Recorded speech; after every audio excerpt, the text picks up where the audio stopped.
Y uno diría, bueno, pero ¿por qué eso es importante? Yo no sé si usted se acuerda en qué sección de la carta a los Corintios está eso. Está en la sección del culto cristiano, donde el Señor corrige las deficiencias que hay en el culto cristiano. Empieza en el capítulo 11, de Primera a los Corintios, en donde hay un problema con la cena del Señor, donde se adelantan, toman el vino, se emborrachan, comen lo que hay en el ágape. Hay una serie de situaciones relacionadas con la cena del Señor. En el capítulo 12 de Primera a los Corintios está el abuso de los dones espirituales. En el capítulo 13 pues se habla del amor como el gran atributo de Dios que arropa a la iglesia y la saca adelante, y finaliza corrigiendo el tema de profecías y lenguas dentro del culto cristiano por todo lo que está pasando en aquel lugar, y termina diciendo: hágase todo decentemente y en orden.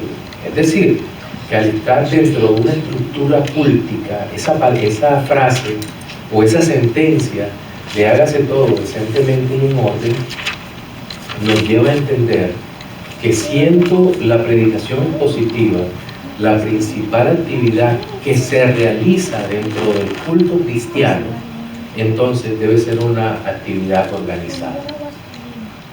No se puede improvisar. Quien predica requiere tener una estructura clara de lo que va a hacer. Es decir, necesita planificar todo lo que va a decir, y no me refiero solo a un domingo, sino que tiene que planificar todo lo que va a decir por lo menos durante todo el año. Hay una costumbre, digamos que es bastante sana entre iglesias reformadas, sean reformadas, bautistas o presbiterianas, y es realizar un plan de predicación y enseñanza bíblica para todo el año. Siempre programa uno todo lo que va a hacer, todo lo que va a hacer. Este año se van a predicar en estos libros, tales pastores predican esto, tales pastores enseñan estas escuelas dominicales, los niños van a ser incluidos con esto y esto. Es decir, hay todo un orden, y el sermón en sí, el sermón debe tener un orden, hay esquemas, hay estructuras. Hechos 20 al 27 y 28 dice: porque no he rehuido anunciaros todo el consejo de Dios. Por tanto, mirad por vosotros y por todo el rebaño en que el Espíritu Santo os ha puesto por obispos para apacentar la iglesia del Señor, la cual Él ganó por su propia sangre. Lo que hagamos para servir a Dios requiere un llamado especial, ya lo hemos visto. Primeramente, lo relacionado con la salvación, y en segundo lugar, la vocación para servir, principalmente en aquellos que desempeñarán el ministerio de la palabra o quienes sean dotados por el Espíritu Santo para exponerla. Ahora bien, también se necesita que el servidor de Cristo tenga conocimiento, sea diligente y sea ordenado en su labor. El hombre de Dios requiere ser ordenado en su labor, en lo que va a predicar, en todo lo que dice. Es una herramienta importante. La predicación debe ser en esencia ordenada. La predicación tiene que tener un plan y desarrollar el plan. Ajústese al plan. Diga las cosas en el orden que Dios ha determinado decir. Ahora, no me refiero a que necesariamente todos los predicadores deban tener todas las cosas anotadas. Pueden tener un sermón anotado, el bosquejo anotado, pero aún los predicadores que memorizamos los sermones necesitamos un plan, y necesitamos dividir, y necesitamos tener todo lo que vamos a hacer o lo que vamos a decir memorizado. Requerimos ese plan. Ahora, hay los bosquejos para la exposición.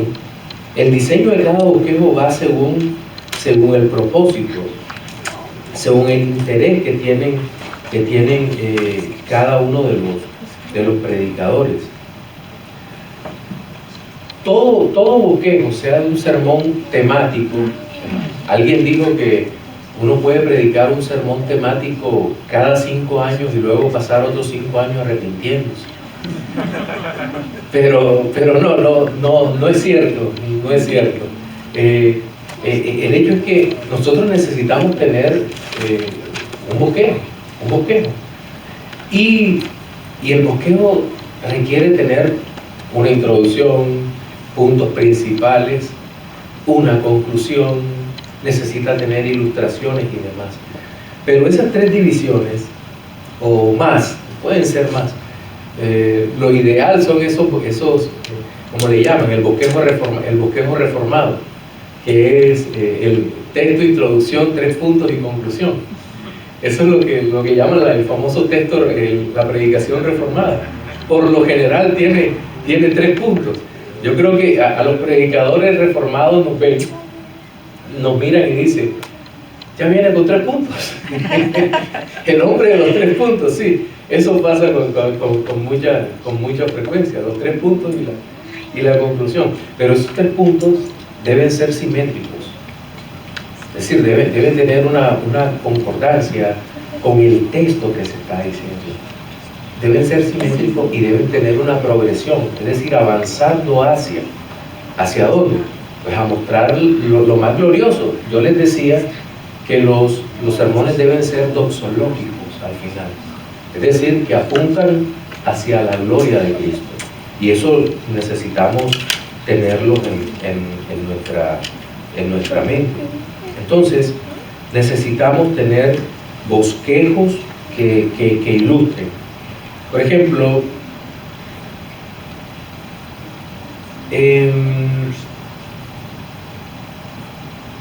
Romanos 8, 31 al 39. Vamos a ver algo básico, porque no tengo la proyección y quiero pasar por alto porque yo les decía que no estamos formándonos para preparar el bosquejo, sino que estamos hablando más de la teología de la predicación positiva. Romanos 8, 31 al 39 dice: ¿qué pues diremos a esto? Si Dios es por nosotros, ¿quién contra nosotros? El que no escatimó a su propio Hijo, sino que lo entregó por todos nosotros, ¿cómo no nos dará también con Él todas las cosas? ¿Quién acusará a los escogidos de Dios? Dios es el que justifica. ¿Quién es el que condenará? Cristo es el que murió, más aún el que también resucitó, el que además está a la diestra de Dios, el que también intercede por nosotros. ¿Quién nos separará del amor de Cristo? Tribulación, o angustia, o persecución, o hambre, o desnudez, o peligro, o espada. Como está escrito: por causa de ti somos muertos todo el tiempo. Somos contados como ovejas de matadero. Antes, en todas estas cosas, somos más que vencedores por medio de aquel que nos amó. Por lo cual estoy seguro que ni la muerte, ni la vida, ni ángeles, ni principados, ni potestades, ni lo presente, ni lo porvenir, ni lo alto, ni lo profundo, ni ninguna otra cosa creada, nos podrá separar del amor de Dios que es en Cristo Jesús, Señor nuestro. Hay un bosquejo propuesto, que es el primer punto, es el amor de Dios es más grande que el pecado. El segundo punto es el amor de Dios es más grande que las circunstancias. Y el tercer punto, el amor de Dios es más grande que Satanás. Pero es demasiado simple. Es demasiado simple porque esos títulos no alcanzan a cubrir todo lo que está enseñando realmente el texto. Entonces, los títulos deben ser justos con la forma como está el texto presentado. Solo quiero ocuparme en esto. Nótese cómo termina el texto. Para muchos, este capítulo 8 de Romanos es el capítulo más importante de toda la Escritura. Por ejemplo, para John Piper es el capítulo, mejor dicho, que concentra toda la visión de la gloria de Dios. Y mire cómo termina, dice: ni lo alto, ni lo profundo, ni ninguna otra cosa creada nos podrá separar del amor de Dios que es en Cristo Jesús, Señor nuestro. ¿Qué está diciendo? Nos está dando total seguridad de salvación a los creyentes, la conclusión del capítulo 8 de los Romanos. Nos está diciendo, una vez que Cristo te ha salvado, que ha llegado por ti, que te ha rescatado, una vez que el Señor ha hecho eso, no hay ninguna posibilidad que nada te pueda arrancar de su mano. Eso nos dice el texto. Entonces, yo creo que no está bien decir, el amor de Dios es más grande que Satanás. No.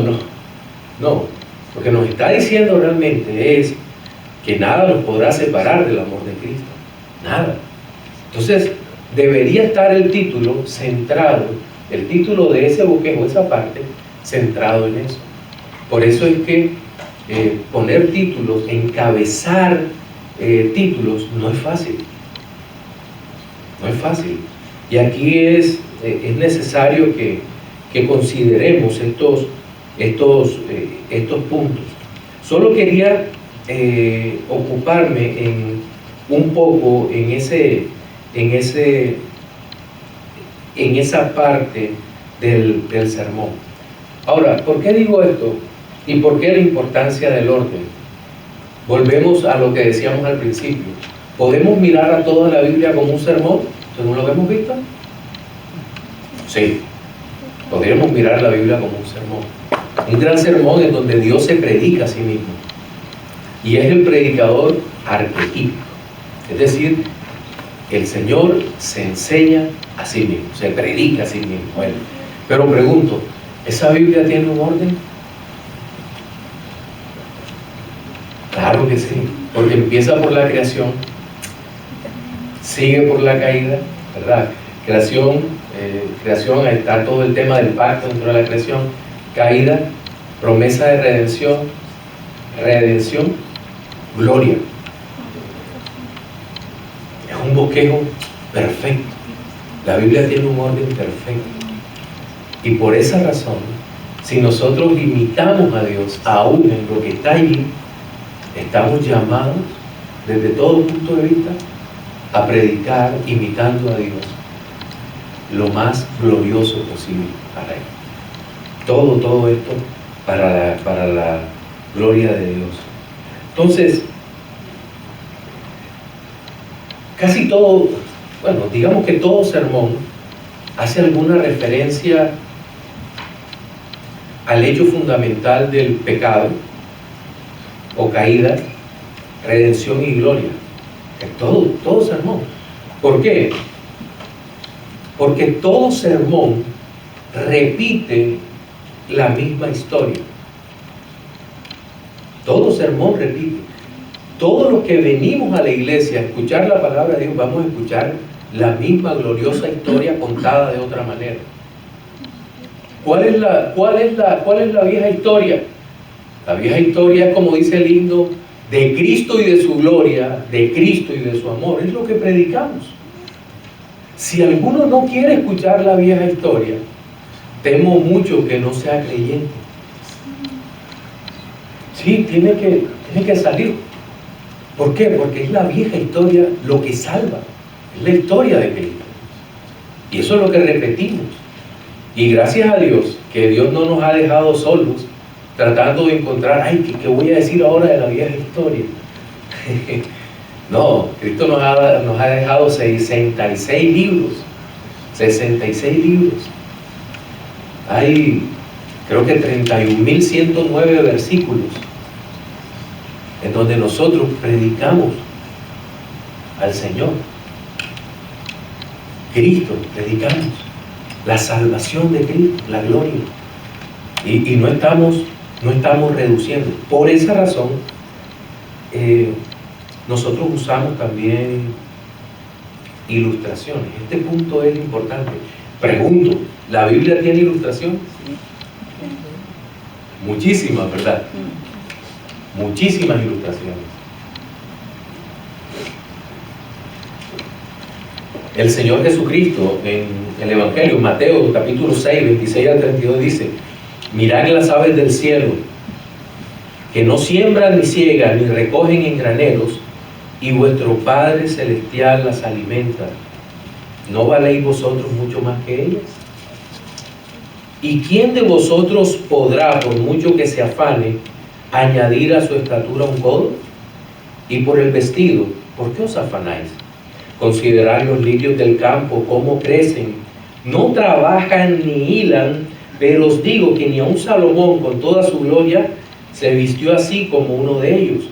Y si la hierba del campo, que hoy es y mañana se echa en el horno, Dios la viste así, ¿no hará mucho más a vosotros, hombres de poca fe?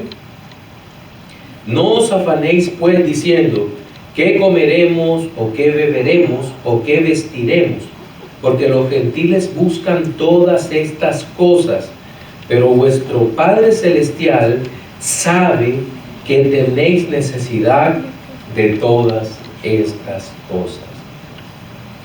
En nuestro tiempo presente, los considerados mejores oradores cristianos en realidad han hecho un flaco favor a la predicación expositiva por sus temáticas motivacionales y su manera informal de acercamiento a la congregación o al auditorio que lo escucha.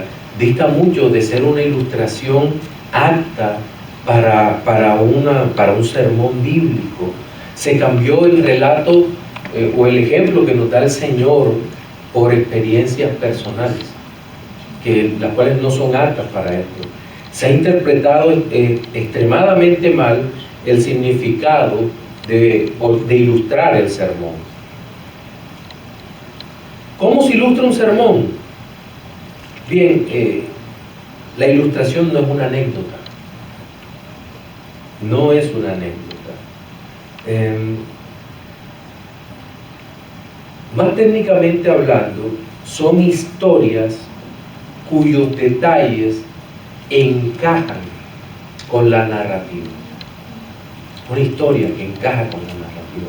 Ahorita hablaba con el pastor Robert y Robert dice algo que es cierto, que muchas veces es mejor ilustrar con la misma escritura. Sí, pero no podemos negar que en la soberanía y en el gobierno de Dios puede usar cualquier cosa que veamos para ilustrar adecuadamente un sermón. Sí, puede servirnos esa historia con los detalles, incluso lleva al creyente a que se identifique con aquello que se está usando para ilustrar. Y eso es muy interesante. Una ilustración puede ser real o imaginaria, tomada de una historia u obra de teatro, un libro o incluso una película. La ilustración también puede ser usada como medio de contraste. Por ejemplo, alguna vez hablando sobre, abro comillas, los héroes de la fe,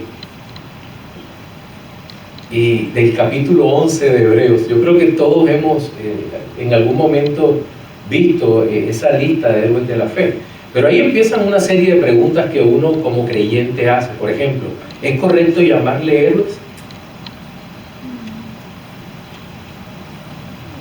Sí, sería correcto llamarle héroes. Parece como que no, porque muchos de ellos son todo lo contrario a un héroe.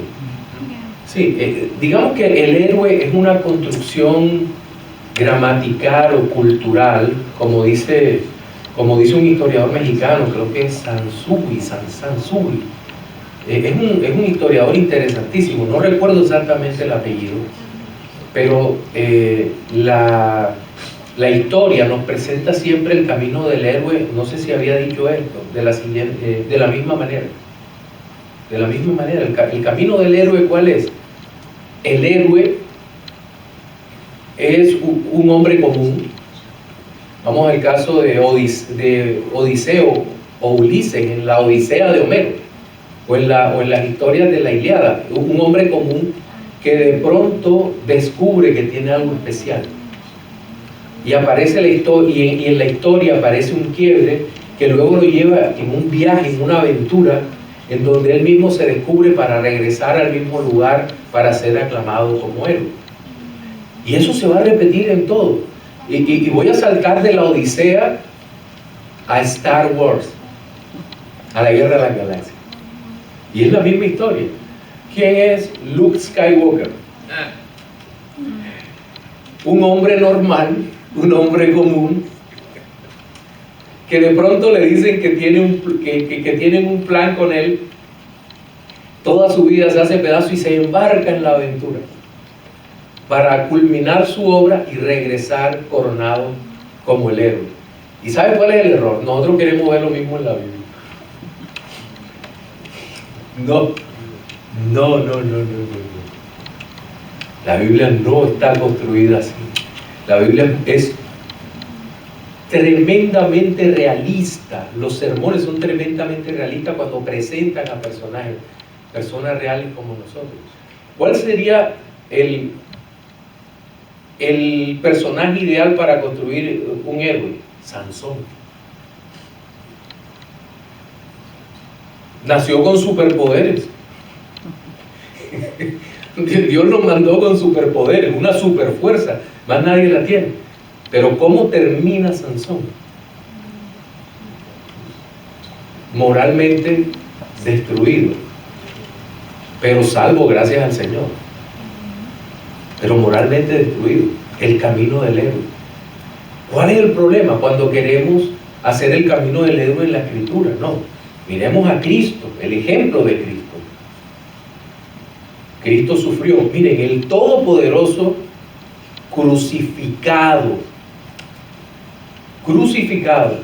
¿Se ha podido bajar de la cruz? Sí. Pero no. Él dijo, Juan capítulo 10, doy mi vida. Y doy mi vida para volverla a tomar. ¿Usted no ha pensado en el diálogo de Pilato con el Señor?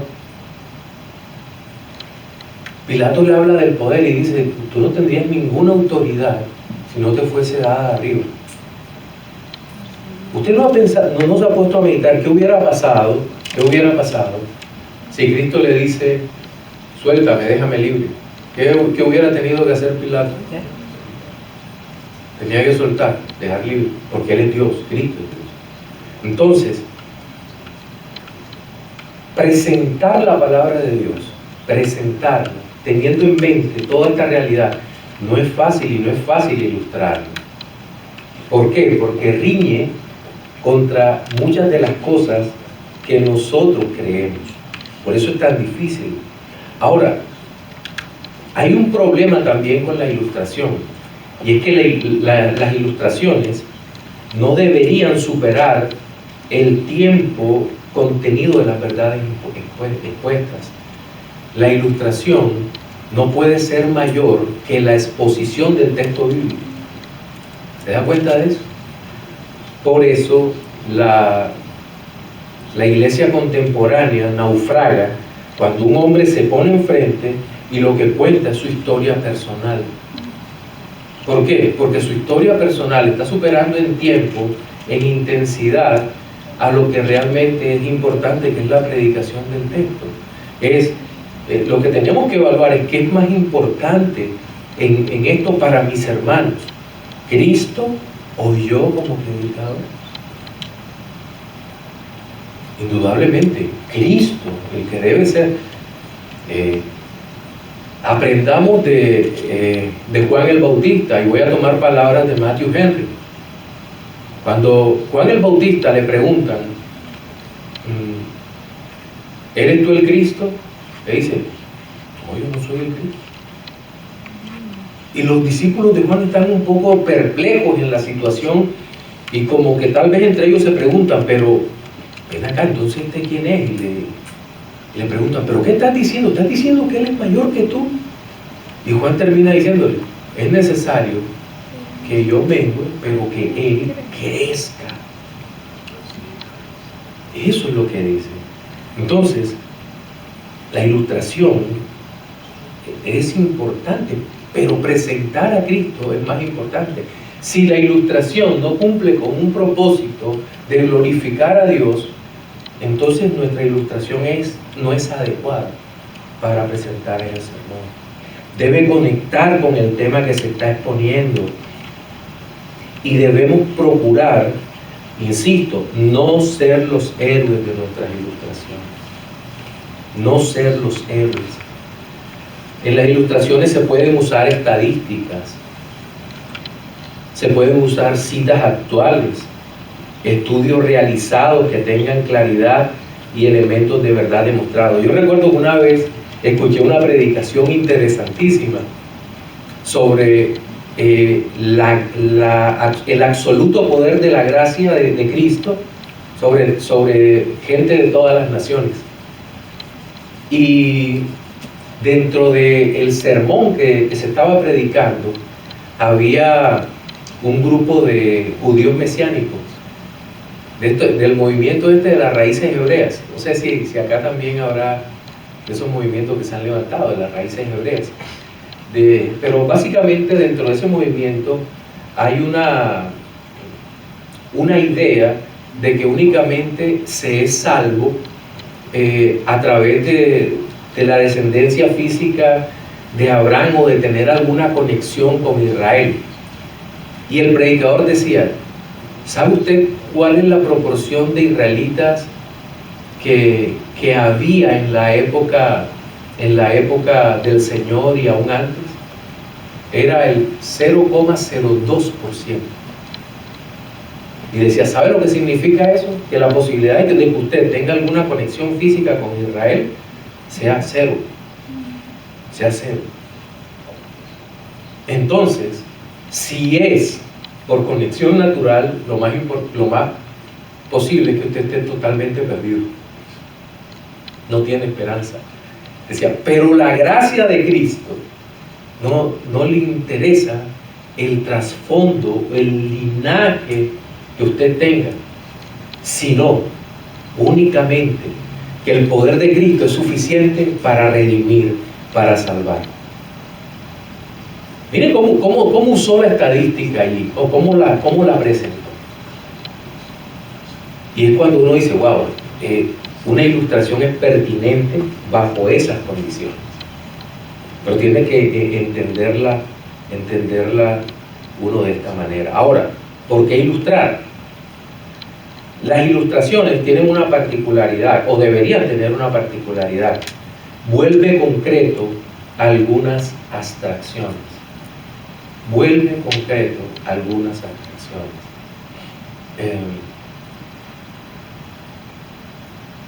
Una de las doctrinas más difíciles que alguna vez nos ha tocado exponer es la doctrina de la impasibilidad divina. Y es difícil porque no podemos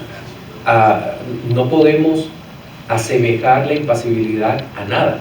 De hecho, para poder hablar de la impasibilidad tenemos que usar algo que Tomás de Aquino llama la vía de la negación, o vía negaciones, que dice: Dios no tiene pasiones. Pero entonces, ¿cómo nosotros podemos usar una ilustración adecuada para hablar sobre la impasibilidad divina? Un hermano que creo que estuvo aquí enseñando, Luis Ortega, Luis decía: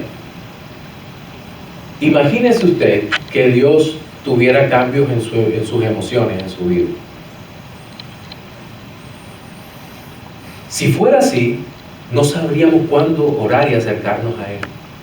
¿Cuál sería el momento ideal? ¿Estará enojado hoy? ¿O estará alegre? Mejor espero que esté alegre para hacerle la petición y que Él me responda. Porque si está enojado, tal vez acabe conmigo. De Éxodo vemos que el Señor liberó a Israel. Liberó a Israel. ¿La Pascua tiene relación con la obra de Cristo? Total, total. Cristo, nuestra Pascua, ya ha sido sacrificado. Cristo es nuestra Pascua. ¿Tiene eso relación con nuestra vida hoy? Claro. Cristo es el que nos libera de nuestro pecado, nos libera del mundo y nos acerca a Él para darnos libertad. Entonces, nos damos cuenta en toda esa progresión cómo la asociación con la historia de la redención nos da mayor claridad sobre este tema. Las ilustraciones son una exégesis de las Escrituras en términos de la condición humana también. Pero también las ilustraciones acceden al componente emocional de nuestras almas. Pregunto, ¿las emociones son buenas o son malas? Dios nos creó con emociones, ¿verdad? Hay tres elementos en una correcta vida delante de Dios: la ortodoxia, la ortopraxis, es decir, lo que creemos, lo que hacemos, pero también lo que sentimos, la ortopatía. Dios nos manda a creer a sentir correctamente también, o solo a hacer. Dios nos manda a sentir correctamente. Debemos tener emociones correctas, sentimientos correctos. Amarás al Señor tu Dios con toda tu mente y con toda tu alma y con todas tus fuerzas, con todo el corazón. Cuando en griego aparece la palabra cardia, corazón, se refiere a las emociones. Cuando el Espíritu Santo de Dios Cristo nos ha redimido, el Espíritu Santo de Dios transforma nuestra mente, nuestro pensamiento, y no solo es la manera correcta de pensar, sino la manera correcta de sentir, de vivir. Esto es la vida cristiana. Las ilustraciones llegan a ese componente emocional de nuestras almas. En aspectos negativos, no se debe ilustrar para entretener a las personas. No. Entonces, ¿el humor tiene alguna participación dentro de un sermón? Puede ser, claro que sí, en algún momento, pero no podemos abusar del humor. Aunque hay relatos que son cruelmente graciosos. Por ejemplo, el sitio a Jerusalén que hace Senáquerib en el Antiguo Testamento. Envían al Rabsaceh, al Racmar, a maldecir a Dios, a levantarse contra el pueblo de Israel. Y uno trata de imaginarse la escena. Ellos hablando, el pueblo de Israel callado, no dicen nada, orando al Señor. Y de pronto, en un momento, el Señor, en 2 versículos, el Señor resuelve todo el asunto. El Señor envía a su ángel y hay 185,000 asirios muertos. Y se regresa a su tierra, el rey, donde va a ser asesinado por sus hijos. Si uno lo mira y ve todo el trazado de la historia, termina siendo cruelmente graciosa. Cruelmente graciosa, porque se levanta como peleando con el Dios de Israel hasta que Dios dice, se acabó todo, hasta aquí llegó la bravuconada de estos señores, se acabó la historia. Pero también ilustramos para hacer comprensibles doctrinas difíciles. Por ejemplo, si predicamos sobre una serie sobre el teísmo clásico, ¿cómo ilustramos que Dios sea eterno? Si la eternidad es todo lo contrario al tiempo. ¿Cómo lo ilustramos? ¿Por qué es importante el hecho de que Dios es eterno? Alguna vez predicando sobre Miqueas, en el último capítulo, hay toda una referencia a la eternidad de Dios, y llegábamos a la conclusión de que el hecho de que Dios sea eterno implica que las promesas que Dios ha dado en Cristo Jesús para nuestra vida, en la redención, cuando estamos jóvenes, son las mismas promesas que Dios sostiene cuando somos mayores o estamos por morir. El Dios eterno es todopoderoso para sostener sus promesas en nuestra vida. Dios lo hace. Dios es todopoderoso. La eternidad de Dios es eterno, el hombre no. También se ilustra para simplificar los conceptos, para presentar una imagen viva de lo que predicamos. Por ejemplo, si nos invitan a predicar En Río de Janeiro, por lo menos debemos saber cómo se llama la estatua del Cristo Corcovado que está ahí, ¿no? Sí, porque el predicador, ¿viste eso? No, debemos conectar con las personas que están allí, saber por lo menos por lo menos cómo se llama el aeropuerto donde llegamos. Sí, esa es la razón como hacemos. Ahora, ¿cómo ilustramos? Pablo predicaba como si estuviera dibujando un lienzo, iba ilustrando cada cosa. Debemos predicar como si las imágenes llegaran a los oídos de los que escuchan. Presentar temas de interés humano cotidiano, pero siempre dejando claro que Dios controla todo. El Señor Jesucristo usaba parábolas, historias, narraciones dentro del contexto histórico redentor. ¿Cómo explicó el Señor el reino de los cielos? No lo explicó a través de una definición terriblemente técnica y teológica como hoy en día lo hacemos, sino que dijo: el reino de los cielos es semejante a, y usaba las parábolas del grano de mostaza y de cómo se extiende, o de la red. Sí, de esa forma se ilustra el reino de los cielos. También hay que escoger una ilustración adecuada, viva, que pueda comunicar con palabras breves y esté relacionada con la aplicación de la doctrina. ¿En qué momento presentar una ilustración? ¿Al principio o al final? Depende de cómo el Señor nos guíe. ¿Podemos usar una ilustración para introducir el tema? Sí, es posible.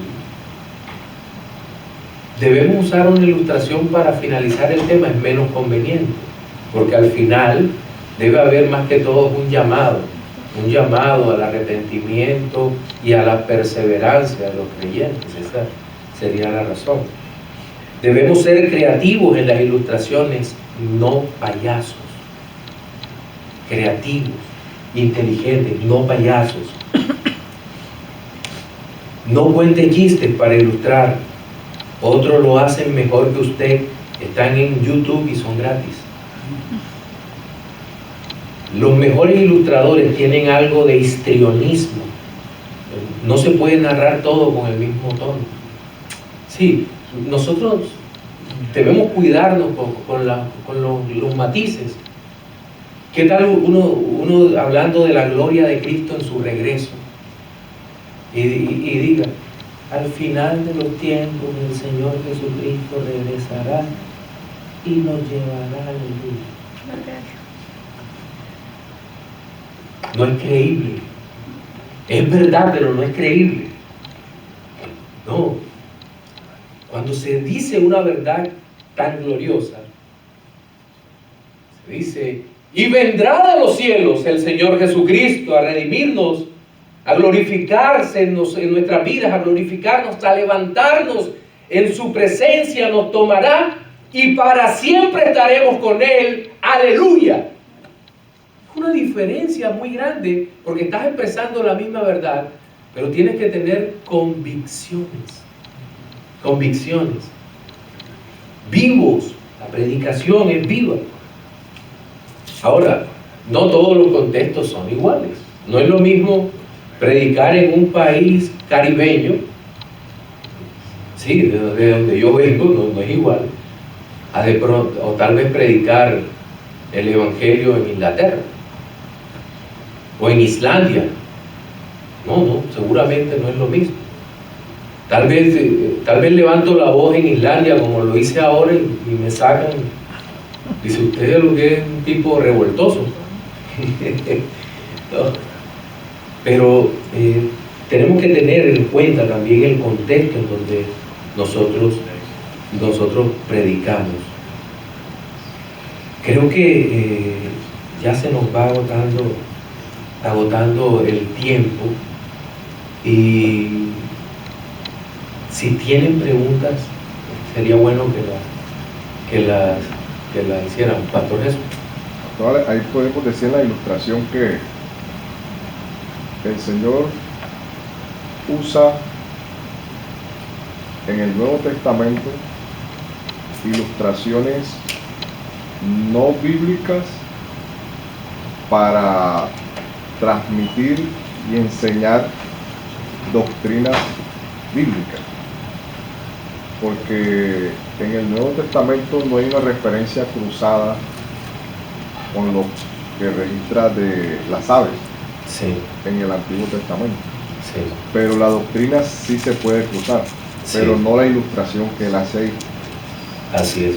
porque sí, muchas veces podemos limitar el sermón porque nos quedamos en la ilustración que tiene que ser a través de otro versículo, Ujú. y se puede hasta limitar el significado de la misma doctrina que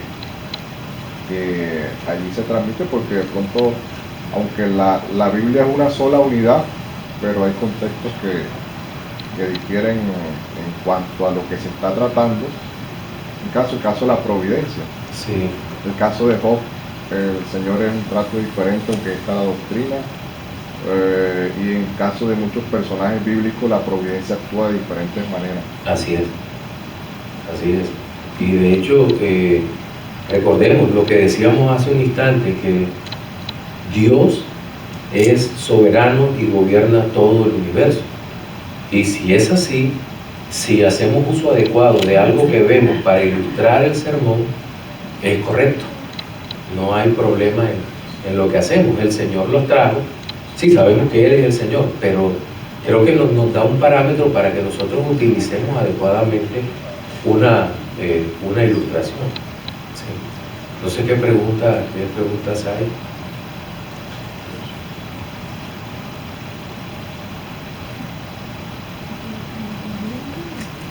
Bueno, creo que Robert tenía algo, pero Robert se fue, o sea que me salvé. A lo que Sí, venga.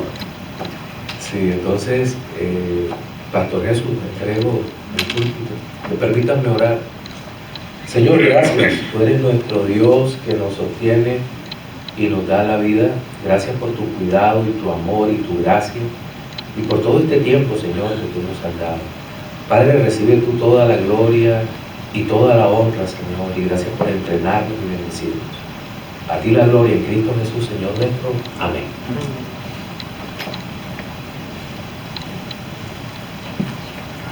Gracias. Robert, ¿tú tenías preguntas? Oh, Sí. no, no.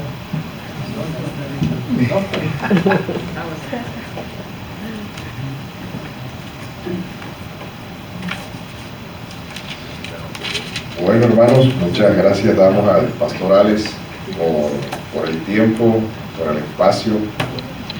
Que el Señor lo continúe ayudando e iluminando.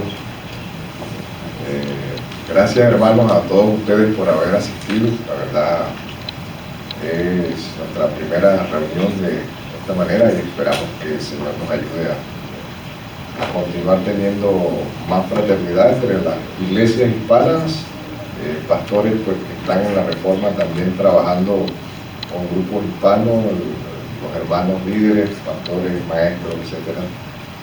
Y damos gracias al Señor porque nos permitió en esta ocasión pues desarrollar este taller. Gracias al pastor Marc, siempre nos está apoyando en toda esta labor. Y bueno, el Señor lo ha usado para todo esto. Y al Señor damos la gloria. Los esperamos mañana, los que puedan venir. El pastor Ale estará acompañándonos a la escuela bíblica. Estamos hablando sobre credo y confesiones, la importancia de rescatar eso pues en medio de este contexto, y estará en el sermón. Gracias al pastor Robert, al pastor allá, al pastor William, a los demás pastores que nos han podido acompañar. Estamos despedidos, hermanos. El Señor los guarde, el Señor los bendiga. Amén.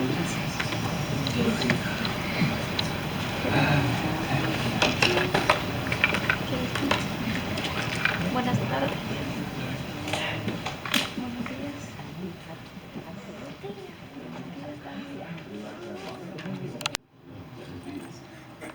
Tengo el reloj atrasado. Bien, vamos a orar nuevamente antes de dar inicio a nuestra escuela dominical. Señor, gracias, tú eres nuestro Dios y Padre que nos sostiene y nos da la vida. Recibe la gloria y la honra y la alabanza, Señor, porque solo tú eres digno. Guíanos, ilumina nuestra mente para exponer y para entender, y en todo, Señor, tu nombre sea exaltado. Oramos en el nombre de Jesús, tu Hijo. Amén. Bien, vamos a hablar hoy, el tema que estamos tratando es de los credos y las confesiones. Y quiero pedirle, por favor, que me acompañen una lectura en primera carta del apóstol Pablo a Timoteo 3:16. Voy a leer en Reina Valera 1960. Primera Timoteo 3:16 dice: indiscutiblemente grande es el misterio de la piedad. Dios fue manifestado en carne, justificado en el Espíritu, visto de los ángeles, predicado a los gentiles, creído en el mundo y recibido arriba en gloria. Note que hay 6 temas que este pasaje habla sobre la persona de Cristo. Manifestado, justificado, visto, predicado, creído y recibido arriba. Son acciones o son definiciones que la misma Biblia habla sobre Cristo, pero toda la sentencia en sí, toda la frase en sí, toda la oración o incluso el párrafo de qué está hablando, qué acabamos de leer, pues la palabra de Dios nos dice que esto seguramente es un credo primitivo, el cual era repetido con mucha frecuencia y convicción por los creyentes del primer siglo. Ya lo conocían, es decir, había una confesión sobre la persona de Cristo, ya se hablaba de quién es el Señor Jesucristo en ese estado primitivo. Es un credo. ¿Qué es un credo? Pues un credo es una declaración de lo que nosotros creemos sobre Dios. Eso es básicamente, y es como la Biblia nos los presenta.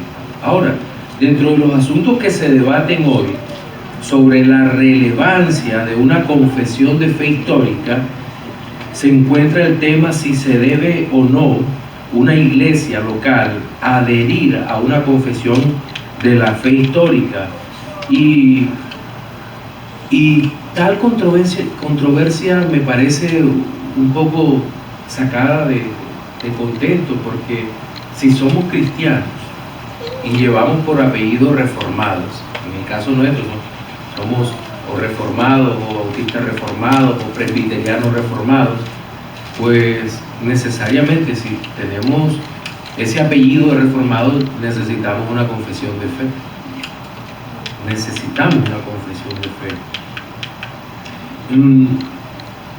Hace algunos años, yo diría que más de 25 años, alguien cuestionaba el tema de las confesiones de fe y decía que enredan mucho el Evangelio. Pero ¿por qué ustedes tienen una confesión de fe? ¿Por qué vamos a hablar o por qué vamos a enseñar en ese orden? ¿Por qué tenemos que estudiar continuamente esto? Y la persona que hablaba conmigo era de una denominación muy conocida, por lo menos en tanto en América del Norte, acá, como en América Latina, donde vivimos. Era una persona de las Asambleas de Dios. Creo que aquí hay muchas iglesias de las Asambleas de Dios. Y yo le decía, pero es que tú yo pertenecía a las Asambleas de Dios antes de conocer la fe reformada. Yo le decía, pero es que tú tienes una confesión de fe. Y decía, no, ¿cómo así? Si tienes una confesión de fe. Y empezamos a buscarla por internet, bueno, la maravilla de los teléfonos celulares y todo eso. Empezamos a buscar y encontramos su confesión de fe. Y decía, aquí tengo una confesión de fe. Pues te das cuenta, y le decía, también los cuadrangulares, también las iglesias pentecostales, y en Colombia hay una gran cantidad de denominaciones, le decía, esta también, todas tienen confesiones de fe. ¿Por qué? Porque nosotros no confesamos en el vacío, sino que los protestantes históricamente tenemos documentos confesionales. Ahora, los credos tenían como propósito tratar de formar a los que iban a ser bautizados para que al momento de ser evaluados antes del bautismo, ellos pudieran confesar su fe. Dentro de un momento vamos a mirar tal vez el credo apostólico que el pastor Jesús ha estado tocando aquí mismo. Entonces, vamos a ver en nuestra clase de hoy, inicialmente, bueno, hasta donde podamos, porque sabemos que el tiempo es restringido, vamos a ver el propósito y uso de los credos y de las confesiones. Y voy a citar abundantemente dos artículos, uno publicado por Coalición por el Evangelio del pastor Sugel y otro del pastor Samuel Waldo, que hablan sobre este tema. Ahora, ¿cuál es el primer propósito de un credo o una confesión? Pues básicamente es promover la unidad de la iglesia. Y Douglas Macmillan dice que la unidad de una iglesia no comienza a nivel de estructura y de organización, sino que comienza más bien con un compromiso de corazón a la verdad revelada por Cristo. Nosotros no unimos a una iglesia de manera artificial. Seguramente ustedes pues, habrán notado, muchos pasarán por el frente, por la carretera, y dirán, ahí hay una iglesia reformada que se llama Five Solas. Pero tal vez alguien que no tenga las convicciones de la reforma dice, no entro porque no tengo esas convicciones. Pero cuando una persona tiene convicciones reformadas, seguramente va a entrar y va a decir, ok, sí tiene las mismas convicciones que yo tengo y voy a estar en esta iglesia. La misma Biblia nos dice, andarán dos juntos si no estuvieren de acuerdo, lo dice el profeta Amós en el capítulo 3, versículo 3. Es decir, hay un acuerdo, hay algo vital. ¿Estamos de acuerdo en nuestra fe? Sí, entonces seguimos. Si no estamos de acuerdo, evidentemente no podemos tener unidad. Por ejemplo, hay asuntos básicos en las confesiones de fe en general. Casi todas las confesiones de fe inician por el capítulo de la Escritura. Londres, 1689, que es la confesión que usamos, empieza por la Escritura.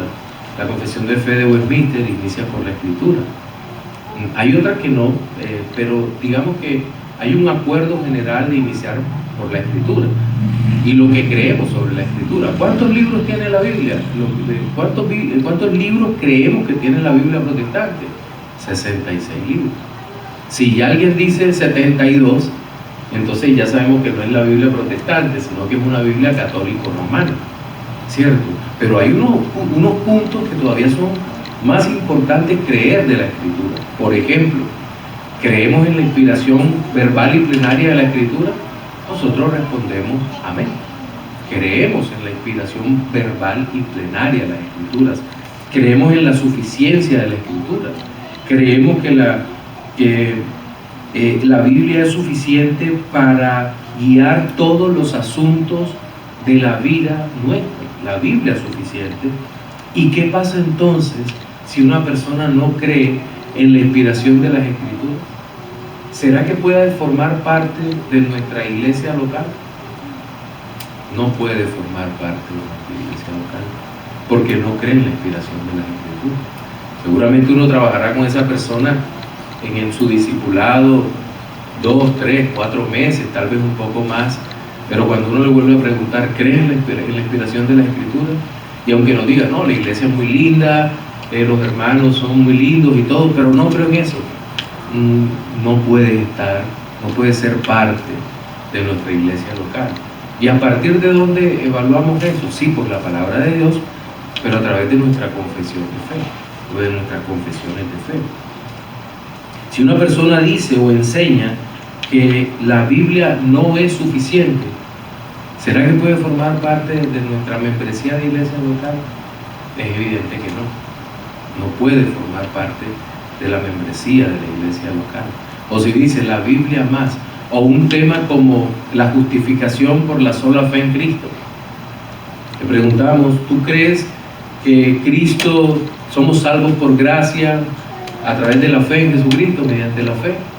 Si no puede confesar eso, no puede formar parte de la iglesia local. Entonces, nuestra unidad no es una unidad artificial, sino que es una unidad orgánica en la presencia de Cristo.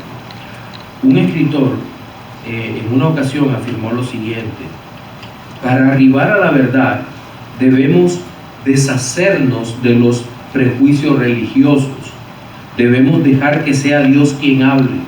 Nuestra apelación es a la Biblia para obtener la verdad. ¿Esa frase suena bien?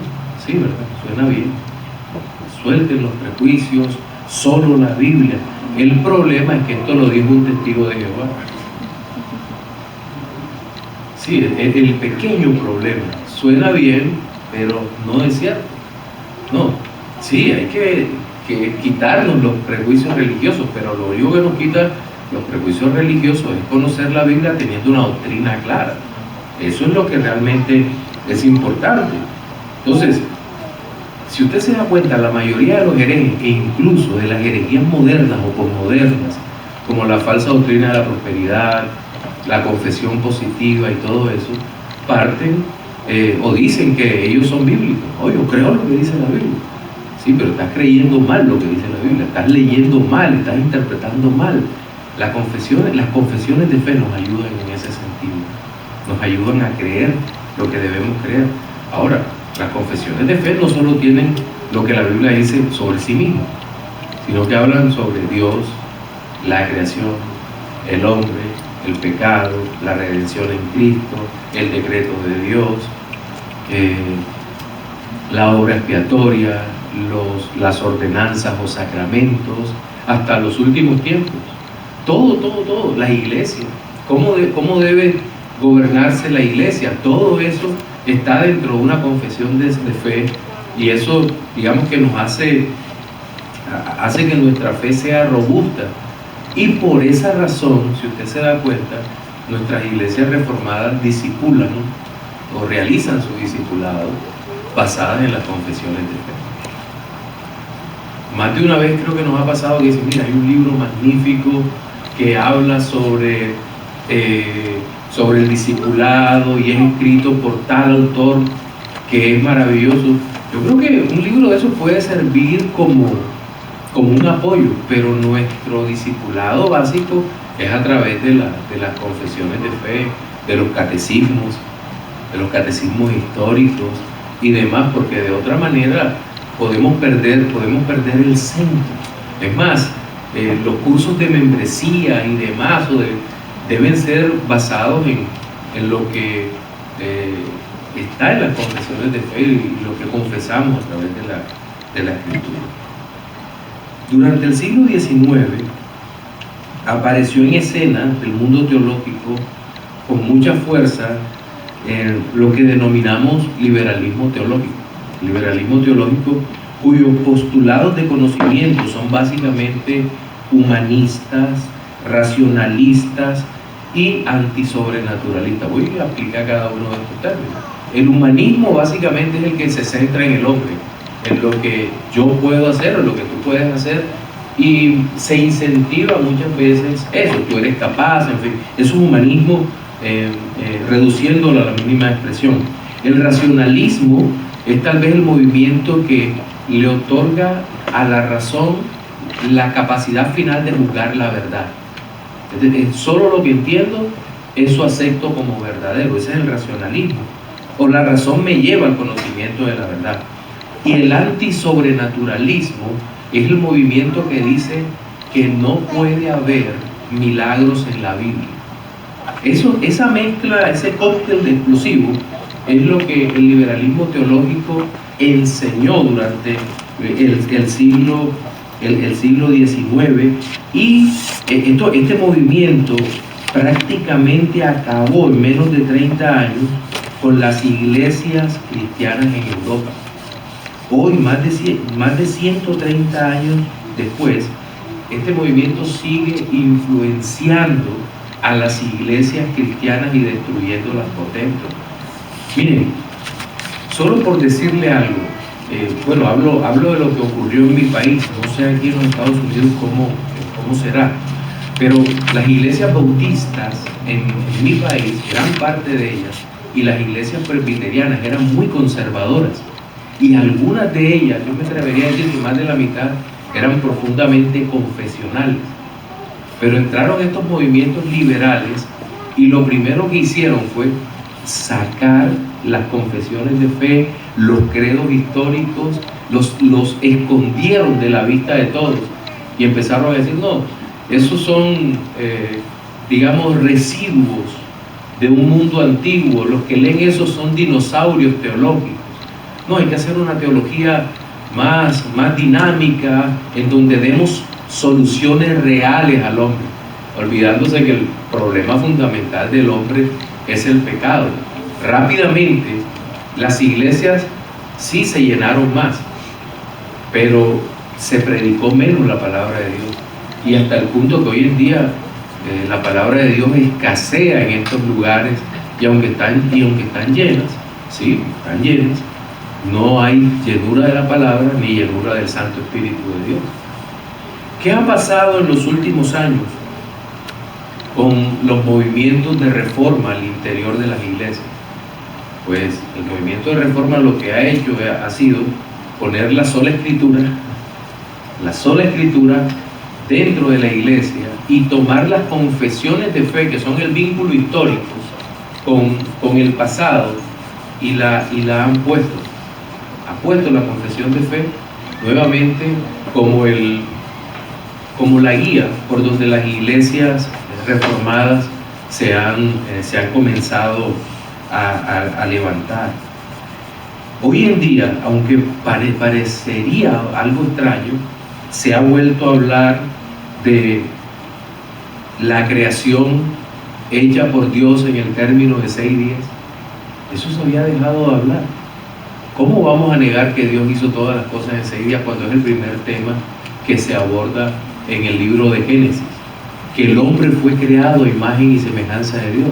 Ya las iglesias estaban hablando de evolución, y evolución teísta, ¿no? Hoy en día se habla de la caída del hombre, el hombre pecando, se habla del decreto de Dios, se habla de la providencia, se habla del nacimiento virginal de Cristo, de su muerte, resurrección, ascensión a los cielos y segunda venida. ¿Y por qué se habla de todo esto? Porque se ha vuelto a tomar las confesiones históricas de fe y el tema doctrinal se ha vuelto a plantear. Ahora, quiero que reflexiones sobre esto un momento. Si nosotros no enseñamos las doctrinas que la palabra de Dios nos da, y las confesiones de fe han sistematizado para que nosotros las tengamos, ¿qué vamos a enseñar? ¿Cuántos de ustedes han escuchado hablar del tema de la sanidad interior? Creo que muchos hemos escuchado el tema. ¿Y qué es la sanidad interior? Pues básicamente es humanismo. Es humanismo. El hombre puede resolver sus propios asuntos sin la ayuda de Dios. Todo lo que tiene que hacer es seguir estos pasos, en fin. Pero la sanidad interior es una doctrina bíblica. No es una doctrina bíblica. ¿Cuál ha sido la expectativa de muchos cristianos, incluso aquí en los Estados Unidos? Creo que es Os Guinness el que escribe un libro maravilloso que se llama Amarás a Dios con toda tu mente. Y Os Guinness dice que uno de los graves problemas de la cultura norteamericana ha sido la creencia en un rapto secreto, en el arrebatamiento secreto, porque ha formado una mente escapista en el estadounidense común. Una mentalidad de, no, si todo se pone mal, pues Cristo viene, nos levanta y se acaba el problema. Y no lo ha enseñado a afrontar el asunto el asunto del sufrimiento, el asunto del dolor, no han podido enfrentarlos. ¿Y qué ha ocurrido ahora con los movimientos de reforma? Pues se ha presentado un estudio de las últimas cosas, la escatología, desde una perspectiva bíblica realista. La Biblia dice que el hombre tendrá que sufrir en los últimos tiempos, que la iglesia tendrá que sufrir. Sí. Así de sencillo, no hay escapatoria. ¿Sí? Tendremos que sufrir en los últimos tiempos. Estamos sufriendo en los últimos tiempos. Tal vez ya no hay una persecución física, pero, por ejemplo, la entrada del progresismo en las escuelas, en las mismas iglesias, no le pueden decir nada a una persona que tenga tal o cual actitud. Entonces, digamos que las confesiones de fe nos mantienen aterrizados. Estas son las doctrinas, esta es la realidad. Ahora, las confesiones de fe y los credos tienen un componente profundamente apologético, es decir, de defensa de la fe, ¿Cómo surge el credo niceno, por ejemplo? ¿Por qué aparece el concilio de Nicea? Se levanta un monje por allá en la época del 300 algo, un poco antes de nuestra era, año Domini, año del Señor, y empieza a predicar de que Cristo no es verdadero Dios, que es la criatura más exaltada, pero que no es verdadero Dios, dice Arrio. Y eso empieza a dividir a la iglesia en el momento, empieza a dividirlo, porque el cristianismo rápidamente se aleja de la visión de quién es Cristo. Y lo que hace en esa época el emperador era Constantino, y Constantino se da cuenta de que la cadena que mantiene unido al imperio no es su gobierno, sino el cristianismo. Recuerden, unos años antes, en el 312, Constantino había emitido el Edicto de Milán, en donde era un edicto de tolerancia. No se declaró al cristianismo religión oficial del imperio, no, sino que se toleró el cristianismo como una religión más dentro del imperio. Y la consecuencia fue que rápidamente el cristianismo llenó el imperio. Pero ya en el 320, antes del 325 empiezan las dudas sobre si Cristo era o no verdadero Dios, y el emperador convoca a este concilio. Y en este concilio el tema principal que se debate fue la divinidad de Cristo. Y naturalmente Arrio va a ser condenado por lo que era, un hereje. Y quedó en el credo que Cristo es verdadero Dios y verdadero hombre. El credo no dice 100% Dios y 100% hombre. No, recuerden, no dice eso. Dice es verdadero Dios y verdadero hombre. Dos naturalezas en una misma persona. Eso es lo que va a decir el credo niceno. Y este credo va de muchas maneras a evitar la expansión de la herejía. Entonces, fíjense que así como el credo, las confesiones de fe nos sirven para evitar la herejía, sobre todo en lo que estamos enseñando. Ahora, ¿en qué sentido también las confesiones de fe nos ayudan o nos sirven para defender lo que creemos? Hay un ejemplo que me gusta mucho. Imagínese que usted compra, qué sé yo, 2 acres de tierra y construye una casa maravillosa, una casa hermosa, ha invertido muchísimo dinero en esa casa y no hay problema, usted tiene sus acres allí, tranquilo, tal vez ha pensado hacer algo más, pero se muda a un vecino al lado que compra 2 acres más al lado suyo, y el vecino extiende 1 metro más su propiedad. Usted no tiene verja, ni nada por el estilo, y usted dice, no, está invadiendo mi territorio. ¿Qué hago? Pues le toca buscar los planos, ir ante la autoridad correspondiente, luchar, y una vez que ha quitado a su vecino de allí, estoy seguro que lo primero que hace es poner una verja para que no vuelva a ocurrir lo mismo, cercar su propiedad. Bueno, más o menos eso es lo que hace la confesión de fe. Nos protege, nos protege. Pueda que no sea, como decía creo que el pastor Sugel, que tal vez no sea tan alta que no puedas ver al vecino, pero que sí sea lo suficiente para que puedas delimitar hasta dónde llegas tú y hasta dónde puede llegar el otro. Por eso es tan importante establecer claramente hasta dónde llegamos nosotros. Una confesión de fe nos permite confesar lo que creemos.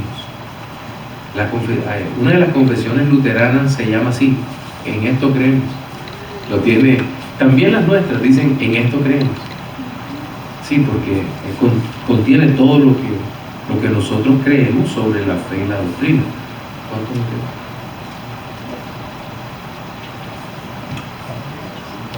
Dos minutos, ¿no? Ya tengo el experto que me dice enseguida. Ahora, podríamos decir también que sería muy difícil mantener la unidad al interior de la iglesia local si no tenemos una confesión. La unidad que entre nosotros, como hermanos, que todos creemos lo mismo. Por eso alguna vez escuchaba en una iglesia reformada que le decían a los que estaban en el curso de membresía: por favor, si usted algún día cambia de posición sobre una doctrina radical de nuestra fe, póngalo en conocimiento de la iglesia para ayudarle, y si en últimas no puede, nosotros podemos ayudarle a encontrar iglesia para que la ruptura no sea un conflicto, sino que se pueda salir bien. La doctrina también nos ayuda a mantener el orden dentro de la iglesia, el orden no solo doctrinal, sino el orden en cuanto a gobierno eclesiástico. ¿Cómo se gobierna nuestra iglesia? ¿De qué manera? ¿Cómo se ordenan los ancianos? ¿Cómo se ordenan los diáconos? ¿Cuál es la manera como se debe hacer todo esto? Entiendo que algunas confesiones de fe no van tan lejos y que luego viene un asunto interno de la iglesia, que es los estatutos o el libro de orden, dependiendo qué tipo de iglesia se esté levantando. Pero esto es importante que lo tengamos en mente. Pero también las confesiones de fe y los credos nos ayudan a evaluar quiénes serán los ministros de la palabra al interior de la iglesia. Ministros y diáconos tienen que estar alineados con la confesión de fe. Tienen que creer la confesión de fe. ¿Por qué? Porque van a servir a un pueblo que tiene la misma confesión de fe. Y eso también es importante, la fidelidad a la palabra de Dios, a las doctrinas de Dios, y en consecuencia también fidelidad a la misma iglesia en donde se va a servir. Ahora, hay temas que son